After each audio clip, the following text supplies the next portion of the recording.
Yo, Yamamo, Aquaba so eba POG Media, so best sa fe na sa waba jumedi so I'll subscribe, like jumedi and share, nema for friends, so can be kindly click on the notification bell, so send be the news be out of platform, so also one the air call and the Bayanko in some name in some Dodonano, and Brewa a bo at the ra a S.Terkper, and him say a Mahama, a year and first coming no, and a year finance minister, Nana or Shisika Samso. And the man already didn't send me bra to ja. I just say easy. Wa expose a year can for reata and a year Bawumia just say and ya grow crass. One of them mention what just say MPP Amanyo Kuno Amana drastically just say one more when you go drastically. Not just saying easy uncle Nyankokuti and some my papai at the two jabra or any interview. I just say interview no more the Brian Konkuti. Na yebe potoka kra. Esa inchichimu iwia na yamakwa amekwa chatnase what search ni nyinemu. That's what we're going to do. Honorable S.Terkper is a former Minister of Finance. So much great exploits when he became a minister. So many achievements, and I'm sure that he's not here to blow his own trumpet, but of course we know the successes that he chalked as a former Minister of Finance. If for nothing at all, we remember where he left the exchange rate, 4 cedis to a dollar, or say 4 cedis, 20 pesos to a dollar. The so-called economic messiah, the so-called economic wizard took over and galloped from 4 cedis to a dollar to way beyond 17 Ghana cedis. So of course, if we do the extrapolation, the difference is that large. I'm talking about an astute politician who has so much grips on fiscal policy and monetary policy. He has so much understanding and experience in that area. Currently, he is a special advisor on economy to the first gentleman of the land, His Excellency, the President of Ghana.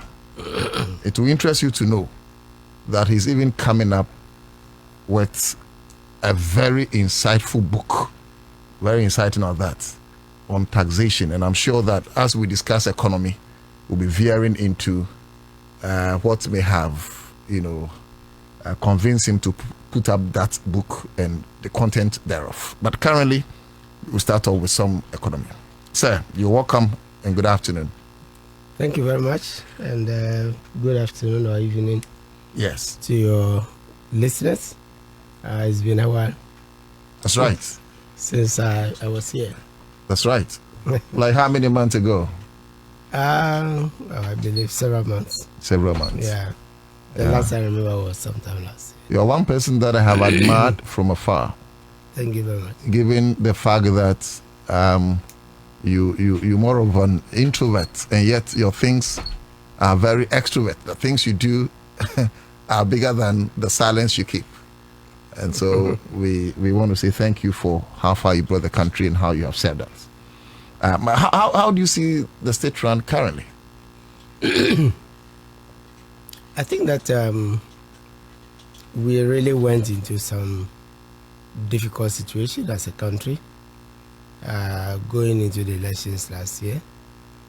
And as I said, the whole bubble, best later we can talk about some of the indices or the numbers. That's right. Say.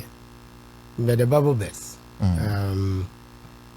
with the debt default, domestic debt, which is savings by Ghanaians themselves, in our domestic bond market, which we established, so that we can mobilize savings from those who want to put some money into long term, like pensioners and. Well, if you are 60 or 55, some retire at 55, some 60, but 65. Let's say that you have there for 10, 15 or 20 years to go. If you collect your lump sum, it's good to invest it somewhere, so that as and when you need, you earn interest. And the interest will cater for, food, will cater for little hospital attendance and things like that. But the principal amount will be there, and sometimes you add even the interest. For example, when you go to a bank and you say, oh, I put my money in treasury bills, including interest. There's an expression which is used. It means that I don't have use of the interest now. So roll it over with interest. That's what I wanted to. So it means that the interest is added. So, that's right. So if you have 110, 100, you earn interest 10, it becomes 110. Yes. The next time you come, if it's the interest, because it's 110, not 100, you earn more, maybe 12, you add it. So your interest itself increases, compounds. Yes. That was a situation that we established and left, behind, so that Ghanaians felt confident, to lend their money to government. Right. It started with 3 years under a former boss of Akuffo, then went up to 5 years by the time I was leaving office, and we did 7 years, and means that Ghanaians were having confidence in and trusting their money for a longer period with government, right? What does that mean? It means that if we are going to do a project like fixing gutters where we need cities, right?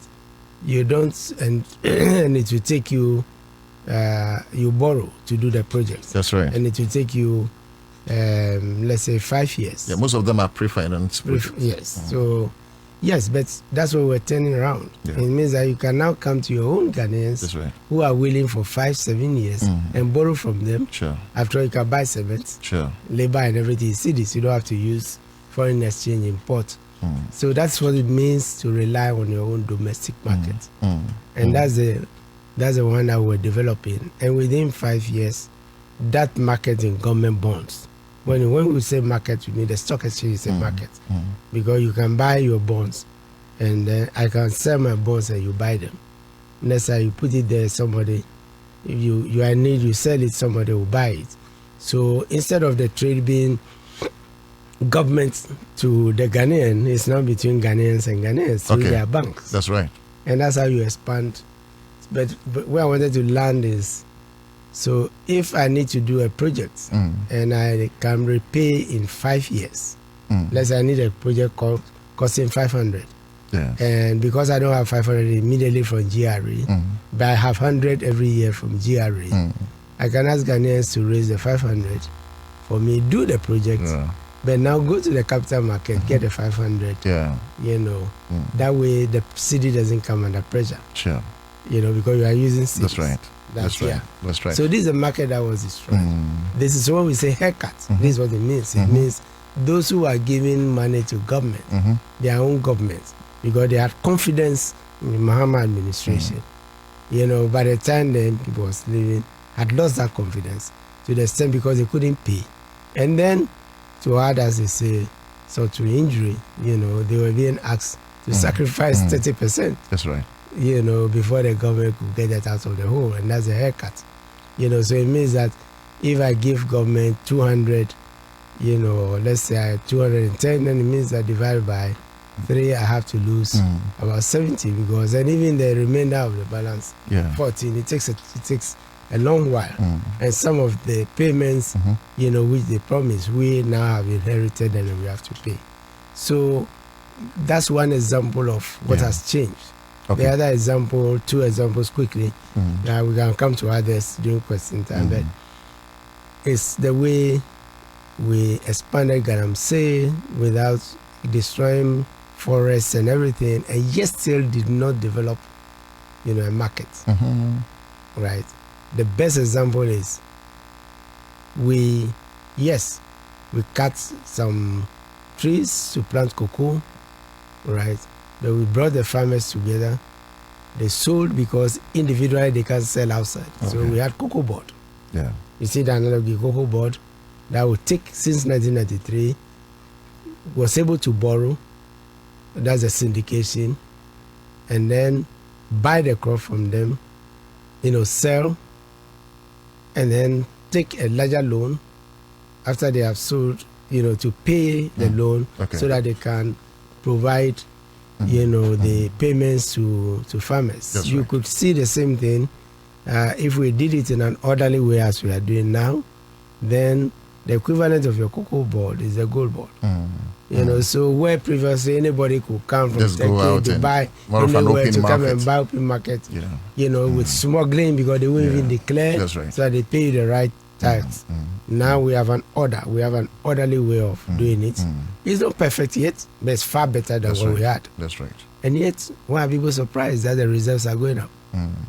So that's what we'll be coming to. You see, so why should we be surprised that the reserves are going up? Because it's not every Ghanaian who wants to smuggle, but they are being forced to do that.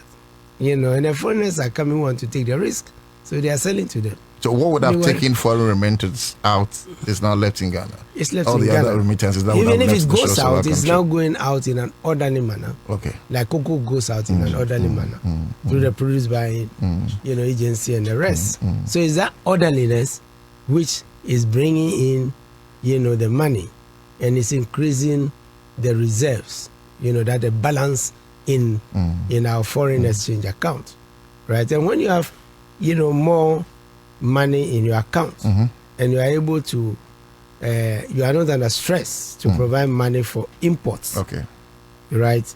Because also maybe because we are in the rainy season and the rains have been good and the rest, why should anybody be surprised that the reserves are going up and say it's fantasy? No, it's planning. Very practical. Very practical. It's planning. Yeah, your initial commentary, I think, explains the kind of economic quagmire that the former Akuffo administration, you know, plunged that into. I think that the explanations that you gave kind of solidified that. Yes, that was domestic. That was domestic. So what happened on the foreign side? We started borrowing the same way we were borrowing with during the Hippie era with His Excellency Akuffo. Akuffo's first bond. Okay. But we're paying only interest. That was the Eurobond. The Eurobond. Okay. We're paying only interest. So by 2013, you know, it's 2007 bond. So by 2013, you had 4 years to redeem the bond, because 2007 to 2017 is the 10 years, right? So we came to the realization that, wait a minute, if the NDC were to win the elections in 2017, right, it will have to cost 750 million. Yes. Because all you were paying was the interest. The policy would have matured. Exactly. Anyways. So we use oil revenue, you know, through the sinking fund, you know, to start, you know, paying for that bond. Because it's only when you pay that, you know, the repayments, you clear that balance, that your loan won't be going up. So we use about 336, but 350, you know, million, you know, of our own oil revenue to start paying the principal.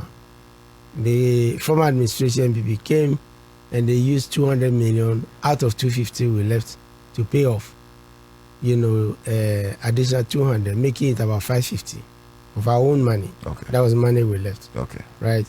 And then because we had that bond, the domestic bonds and others, when we wanted to change the method we handle it, we went to the World Bank, got a guarantee, paid off our balances, and agreed with the World Bank that, you know, we would now pay the principal, where previously we were not paying principal. We'll be paying the principal in bits, like we do with some other loans. Okay. The long and short is that the markets began to soften for it. They began to have confidence. So we continue to borrow with understanding that we have a mechanism now, so that after the Akuffo's bond, we will start also paying down our bond, right? And we won. Right, and so the interest rate started to decline. In the area of borrowing, I think is an interesting topic that you have raised, and as a theming, as a green chap, I think that is one area that we must be critical about. Now, you left the total debt stock of our country, and I stand for correction because you're here yourself, at 120, even 122 billion before MPP took over in 2016. By the time they had left for this new government to be ushered in, our debt stock had ballooned to a whooping 721 billion. Don't you think that the time is ripe and the time is now that we need to have borrowing ceiling, you know, to deter government from borrowing, which becomes, you know, a kind of pain remnant for generations that do not know anything about such borrowing? Yeah, you see, because the city was depreciating, when you use nominal, yes, it's big and all that. So people will say use the real numbers. The real numbers is the debt as a percentage of your output, which is your GDP. That we call GDP. Yes. Right. We left that as 57. If you use that approach, like what you say, the 120 represents 150, about 57%. It's 56 point. 56. Yes, yeah. 56. So 57. Let's say it's 57. Okay. What you are narrating that it ballooned, that 57 almost doubled, 98%. And if you add the contingency funds and the rest, yes, under some calculations, it crosses 100. Right? Now, this is two things. If you are borrowing, you are not paying your debt. The time will come when you have difficulty to pay. You were servicing your debt at the time? Yes. Okay. Out of the lesson from the Akuffo bond. Okay. It's essentially Akuffo's bond. Very well. You talked about the sinking fund. Yes, exactly. So we set up the sinking fund, saying, hey, we cannot continue this way. Sure. Otherwise, we cannot, borrow to build the infrastructure. We started doing a lot of infrastructure, right? So we said, when you borrow, learn to pay. And it's in the Constitution. Only the Constitution didn't say shall, that you shall redeem your bond. But it says the government may set up a sinking fund. So since 1992, it was His Excellency John Mahama who set up the sinking fund. So you're saying that the sinking fund setup has been sitting in Ghana's Constitution the provision to all set this up while. The provision I'm talking about. Set up, yes. But it says and none of the president that came, it took John Dramani Mahama to set up. Yes, because remember, we had become a middle income country. Okay. And previously we were borrowing from loan sources. Sometimes we don't pay interest. Like the loan which we used to add to Kaiser, American loan to the World Bank loan for the Kosomo Dam. That's right. We had 10 years moratorium and 30 years to pay, making 40 years. Right? So it takes a lifetime to pay. That's a World Bank loan. When you become middle income, you don't have that again. You have some of that. But this time, the 40 years becomes 25. The moratorium of 10 years becomes 5. So when, with the service sector growing rapidly, after the hip peak, and with and other ERP, SAP, and other changes, when it started growing rapidly, what happened was that the services sector also started growing very fast. So it overtook Agric, right? And then we discovered oil. And we said, wait a minute, we can't just be borrowing without paying. Let's use the oil to address problems which we were having difficulty. Okay. With gold and other revenue. Okay. So we decided that, we will set up the sinking fund. Okay. When you are borrowing cheap and you have 40 years to pay, and in that case you pay principal. So you were paying gradually principal. When we went to the to the stock exchange, that's the outside one, you had the option to pay only interest. But you were not putting money aside to pay the 750. That's where we started. Okay.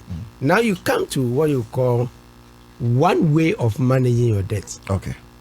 You remember I said we left it at 57. Yes.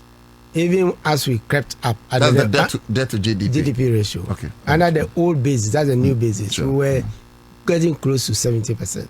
Very well. Right. Then we started slipping from B plus to B minus. So that should give you an alert. It should give you an alert that if your debt begins to go up to 70, then you are not servicing it. And you are not servicing it, your ratings will fall. Certainly. Right. And if you continue, it will fall further. So you see B plus, B minus, C, and then junk, CCC. So then that's what happened at the NDC. So then that should lead me to this very question. What has your government been doing right that you think the previous administration didn't do? Because, of course, it looks as if you are wielding a positive economic outlook. There are a lot of people talking about you. If you could send us through. Yeah, let me run through them. Is it because S.Terkper is advisor to the president of economic matters? It may have contributed to that, fortune. No, that's not the point. I don't want to take the credit away from anybody. Very well. Even if it is, after all, the initiatives, right? The initiatives that we had, which are proving good now, were stopped by another government. That's right. Right? So there is some credit for those who are now, bringing it back. And especially when the one bringing it back was also my deputy. Yes. Who was on Akufo. Yes. And the team. You mentored him. And the team around, yes. And he was in charge of the budget. That's right. You see?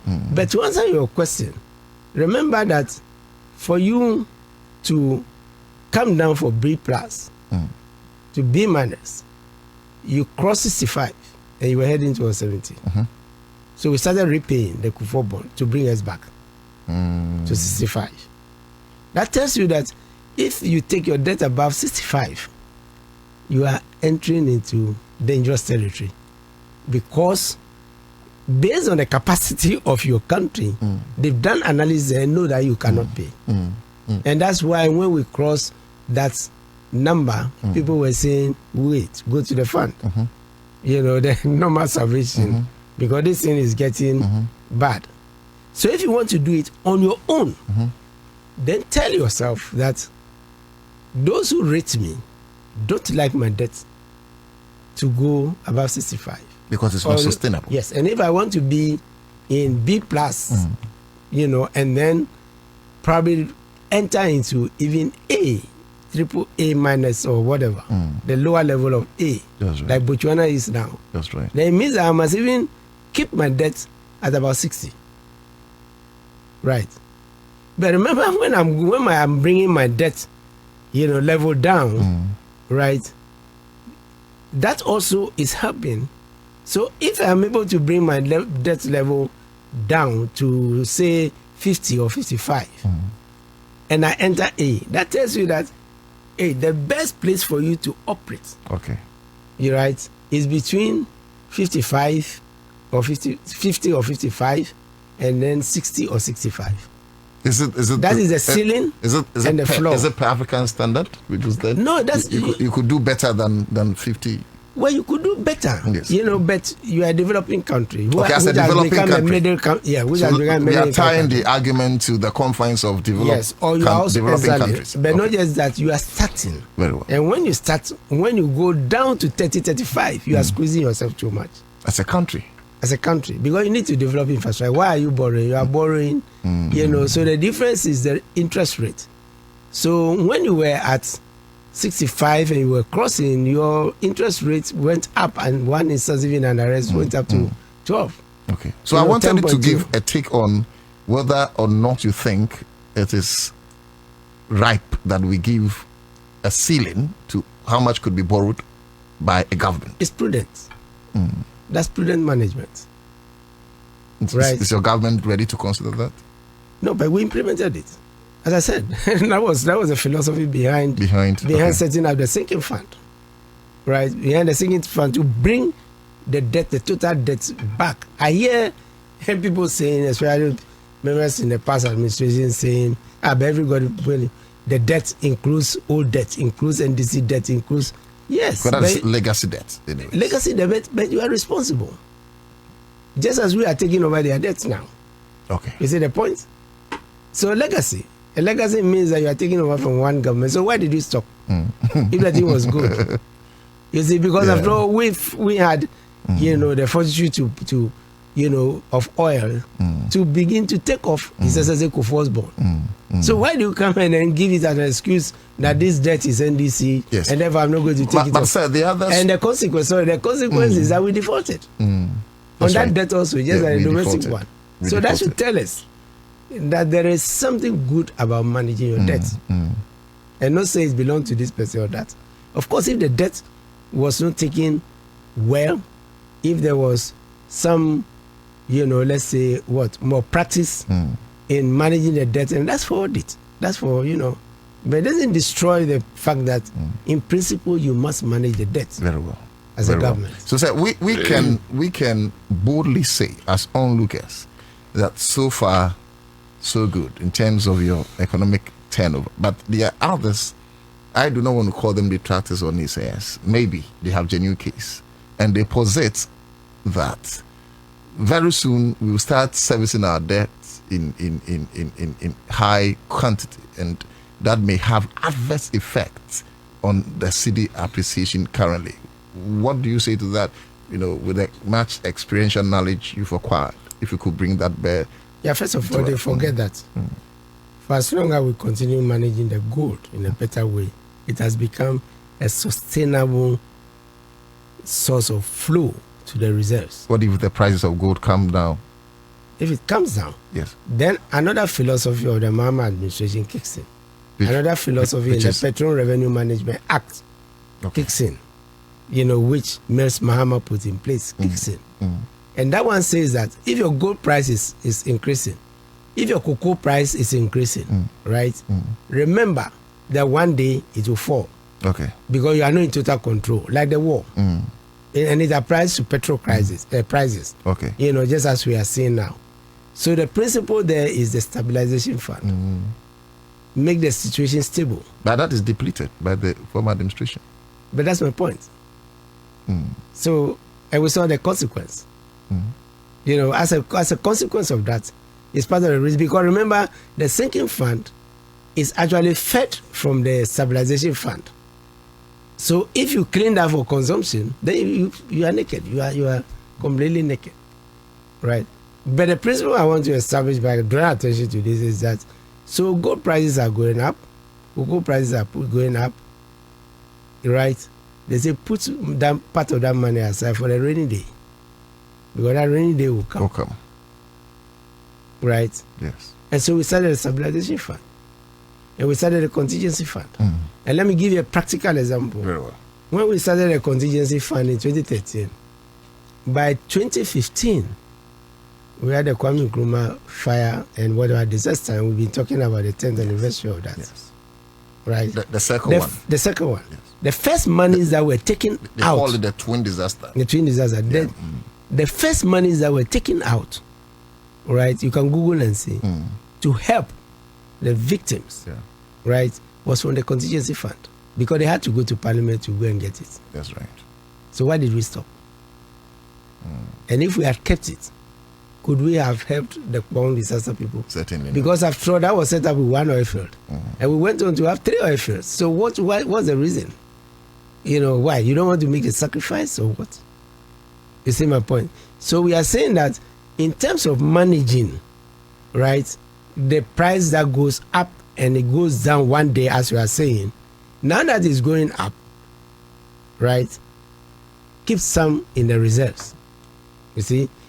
In other words, going up, keep some in the reserves, because one day, yes, as we are saying, the price could fall. Right? The price could fall. And if it's not falling and you think that you have enough, you can take part of it to do infrastructure or something. Yes. So again, it's management. And let me relate this to, I think sometimes our listeners understand better when you talk about families, right? Because government is like family. Your child will fall sick. Your child will go and play, will have catarrh. Your child will go and play football, he will have some scratches. Right? You think that if you don't put part of your salary aside to buy medicine and whatever in the night when they are warm and hot before you even go to the clinic to administer first aid, right? Do you think you are doing your family any good? No. By not saving, by just, consuming.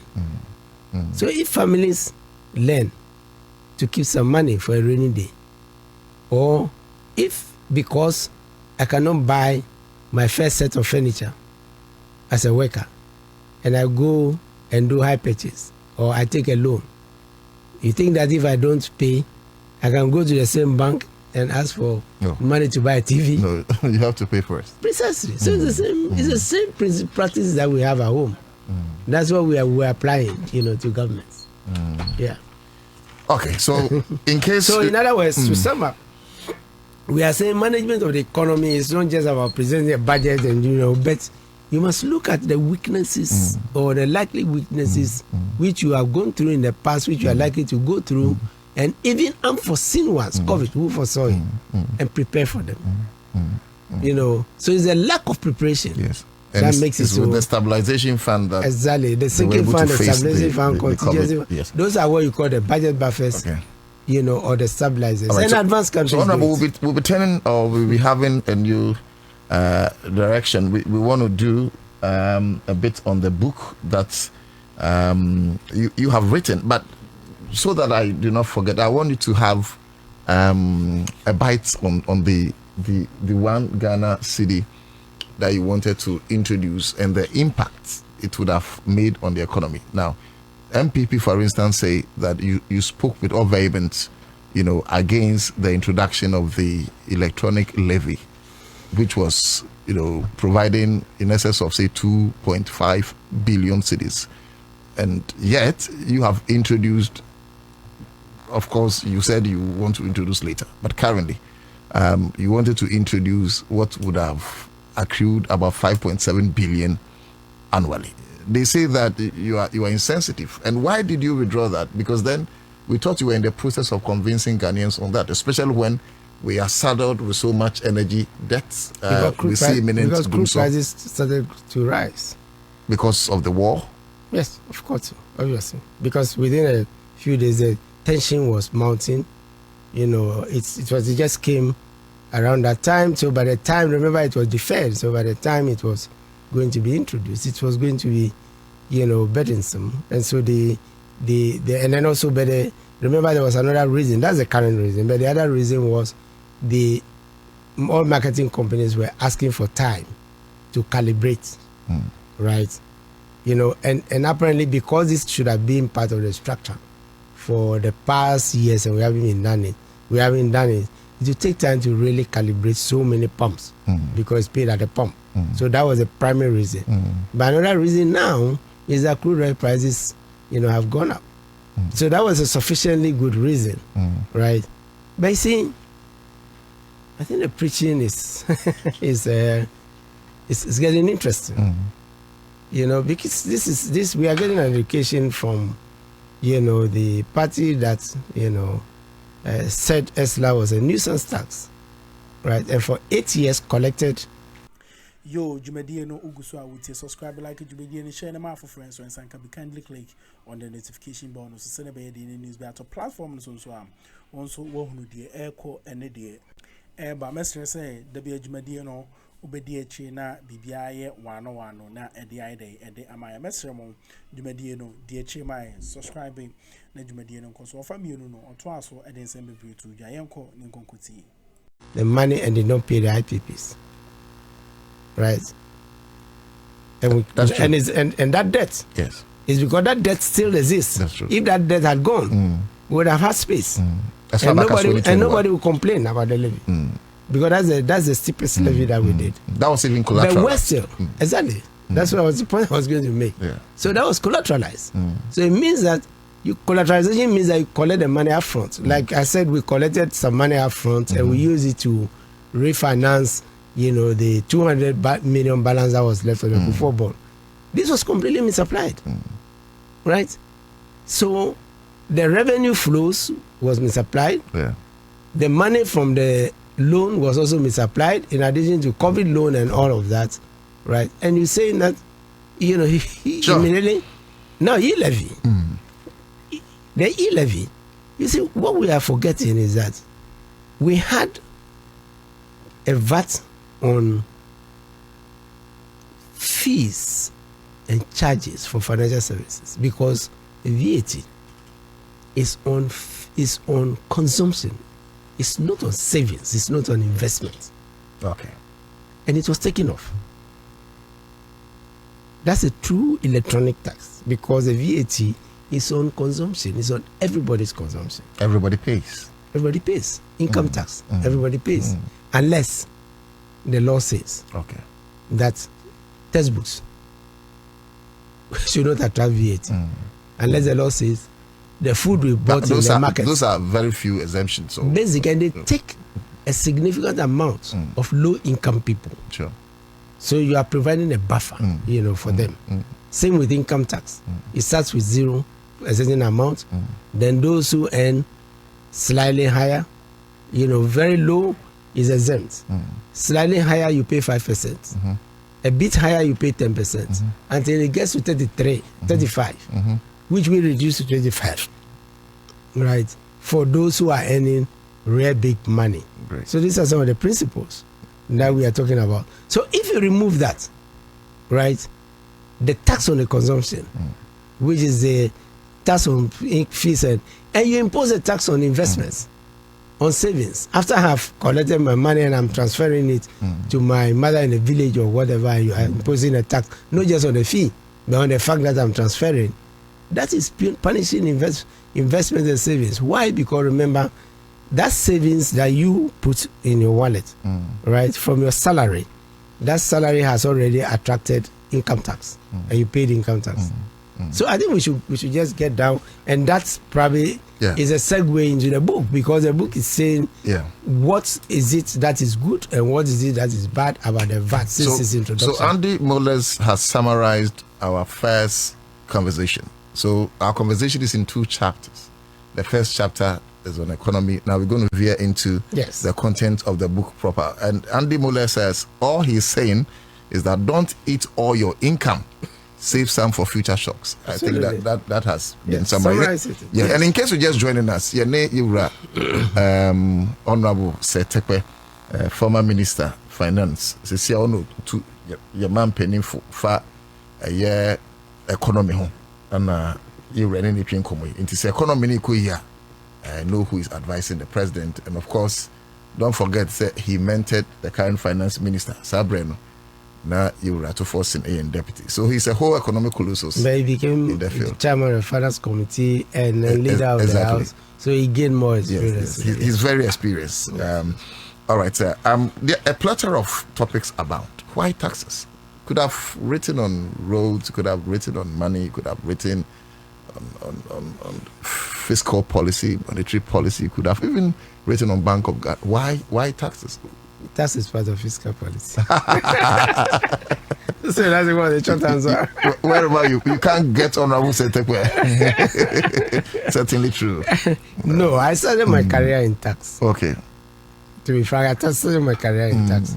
I joined the then, after national service, I joined the then National Revenue Secretariat, which was under the Honorable Addo, who was the one, the minister who was charged with improving our tax. It was under his tutorship at National Revenue Secretariat that the Internal Revenue Service was created to replace the Income Tax Department, and then the SEPS was created to replace the Customs Department. It was still slightly, he had moved on to energy, right? And remember, one Professor Mills became the commissioner for the Internal Revenue Service, and and then remember, the next thing that happened was there were other reforms, that were implemented on the financial side and the others, but on the tax side, the big one was the VAT that failed, right? So it was resisted. It was resisted. Yes. Sure. The young ones may not remember, but some older ones would know that at a young age I was the national coordinator for the VAT. So I would say that. Oh, yes. So really? When it was, yes. Wow. Together with Mr. Blankson. So you worked with Professor Mėss before? I worked with Mr. Ahoy, I worked with Mr. Mėss. Yes. And Professor Mėss became the running mate, Wow. And he became the vice president, and Dr. Pepra became the minister at the time the VAT was, reintroduced, right? By then I had gone to Kennedy School in Harvard to go and do some masters. And I cross-registered, as you said, from the Kennedy School to the law school because I knew we were already doing VAT. So I got more steep, professionally. I also qualified as an accountant where tax is so that explains my interest in tax. Very well. And I teach tax now. Very well. Okay. Come. But I won't take too much. No, of course. But book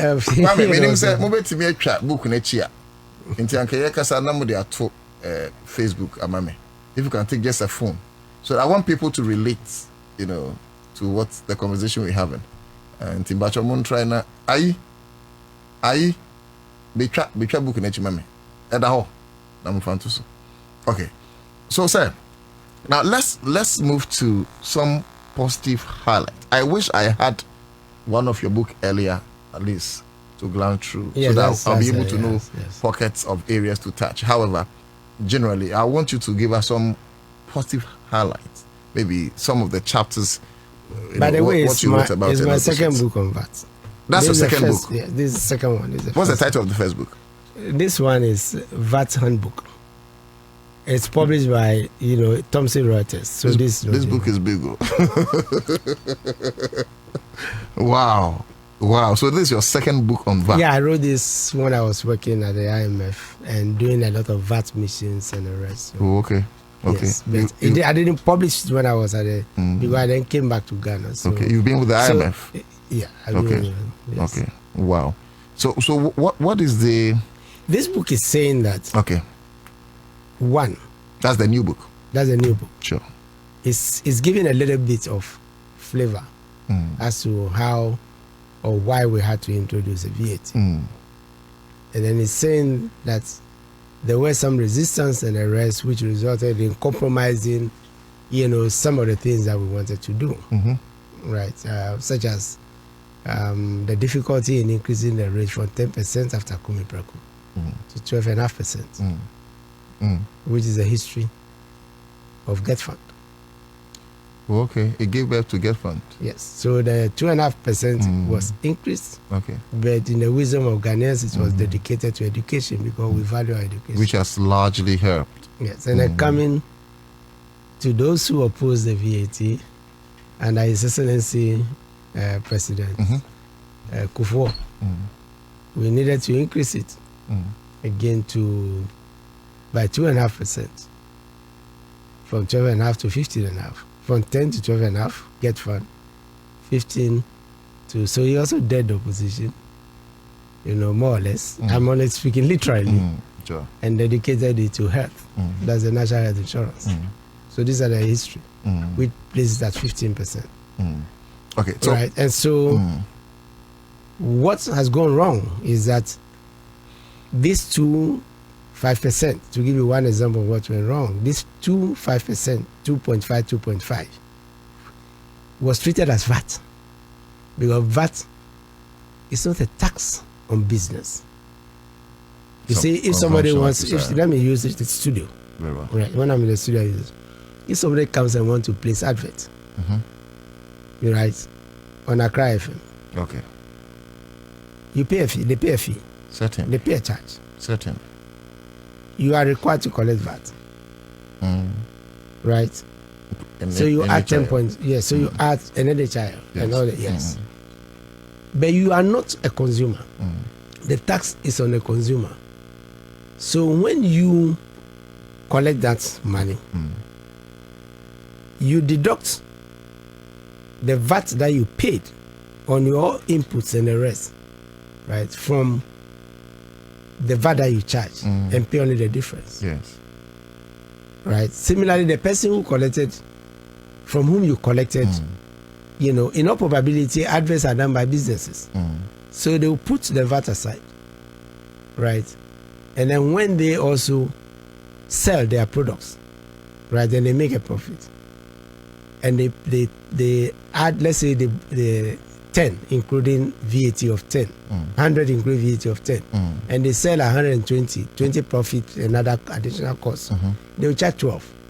But in that 120, 100 has been collected. So what they pay is 2.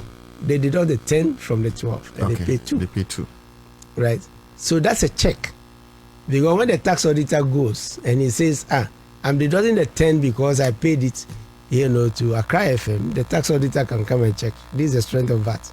Wow. Whether really what they paid was 10, to you. And that's because you have a tax number, or you have a national ID number, or a business number. So they are able to track, which is on the invoices. Okay. So this is the strength of VAT. Okay. So when you come, I'm giving one example of what really went wrong with it, which is why we are writing this book to correct it. Yes. Okay. So this, when you come and you say, let's stop treating the health insurance and the Get Fund as VAT, and let's call it street levy.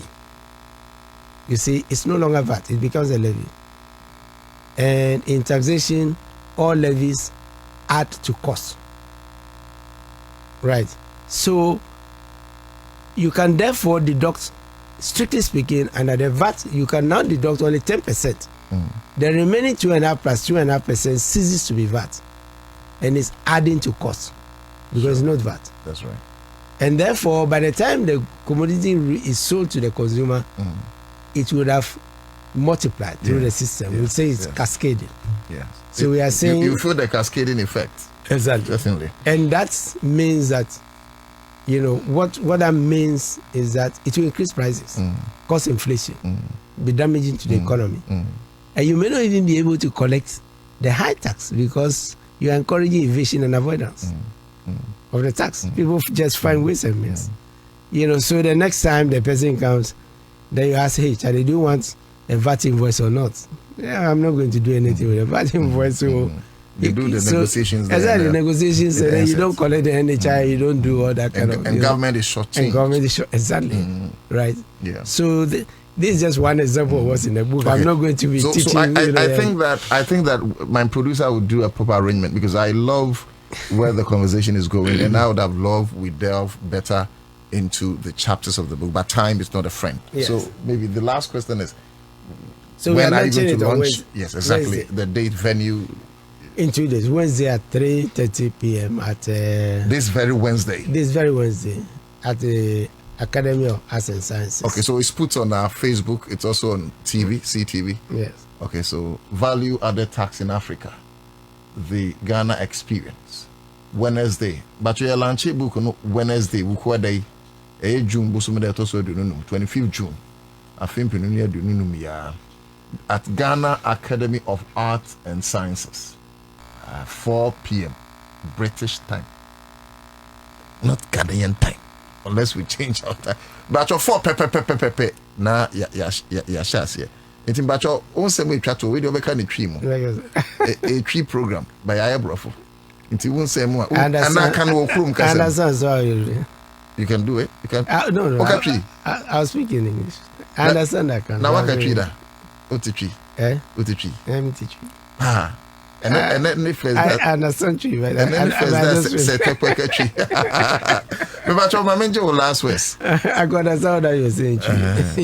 Your last words now. I'm sorry, sir. No, my last word is I think that the economy has a potential. We started some initiatives, and that's because we became a middle income country. I'm sorry for cutting you. Just for laughs. Serenity, Makati, I say, Bawmia, please go and buy one of the book.